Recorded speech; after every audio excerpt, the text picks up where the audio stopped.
Ya Allah sen mehribon, Allahu Allah. Seni deb kuydi bu jon, Allahu Allah. Senga muhtoj bor inson, Allahu Allah. Olamlarning Robbisin, Allahu Allah.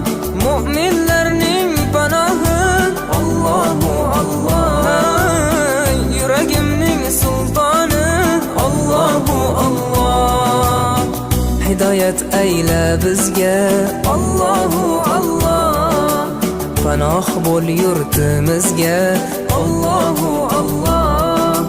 Iymon ber qalbimizga, Allahu Allah. Allah meni dardimni, bu ohzorimni rahmayla kechirgin gunohlarimni. Qabul etgin mehribonim duolarim.